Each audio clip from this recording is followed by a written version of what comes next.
اس دین کے خلاف زمانے کی تبدیلیوں سے مختلف افکار، مختلف نظریات، مختلف فرقے پیدا ہوتے رہے.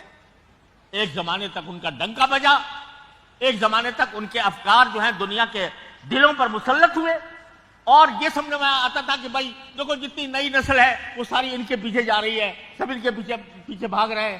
اور اس واسطے علماء حق ہیں یا جو متقدمین کے نام لیوا ہیں، جو سلف صالحین کے پیروکار ہیں، ان کو کچھ اپنے اندر تبدیلی پیدا کرنی چاہیے تاکہ ان نئے افکار کا کچھ مقابلہ کر سکیں. اگر وہ حضرات امام احمد بن حنبل اور امام بخاری انہوں نے اگر اس دباؤ میں آ کر اگر کوئی ادنا شوشہ بھی بدل دیا ہوتا تو آج دین اس صورت میں محسوس نہ ہوتا. تو ہر دور میں ایسے لوگ پیدا ہوتے ہیں اور ان کا ڈنکا بجتا ہے.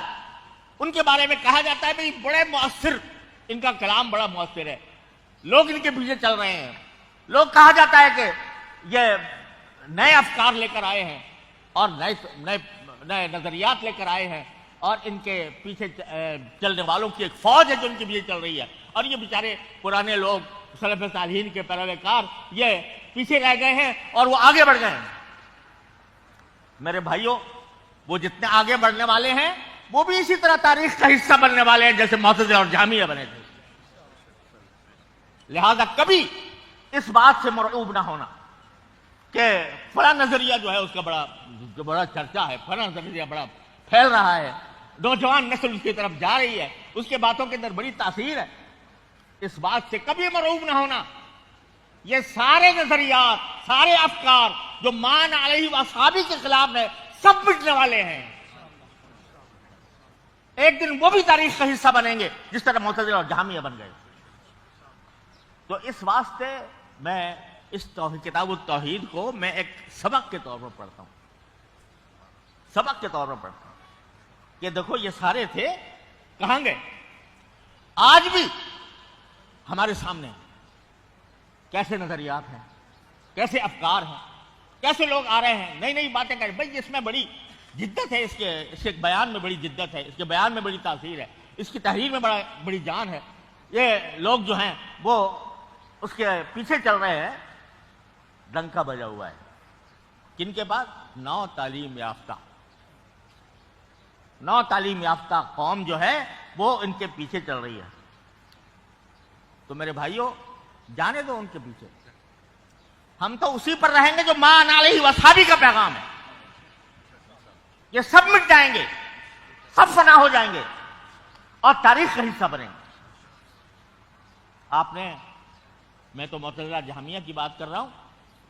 پاکستان ہمارے بر صغیر کے اندر دیکھو، تاریخ کو نظر ڈالو تو ایک زمانے میں مشرقی صاحب چل رہے ہیں، ان کا ڈنکا بجا ہوا ہے، ان کی تحریریں پڑھی جا رہی ہیں، ان کے نظریات اپنائے جا رہے ہیں. جی آج کوئی جانتا ہے مشرقی صاحب کو؟ ان کی تحریر کوئی پڑھتا ہے؟ نہیں. تو غلام احمد پرویز صاحب تھے، ایک زمانے میں کہا جاتا تھا کہ بھائی علماء کے پاس ان کا توڑ نہیں ہے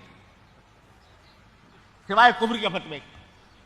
لیکن آج دیکھو کوئی پڑھتا ہے غلام احمد پرویز کی کتابیں؟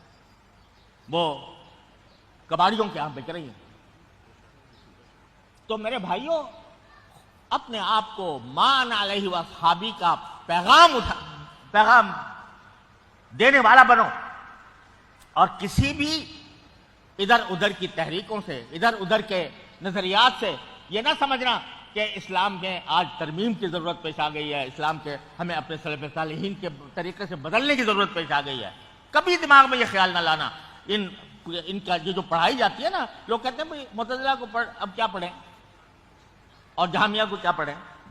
تو میں تو کہتا ہوں پڑھو تاکہ پتہ چلے کہ کون کیا تھا اور کیا ہو گیا.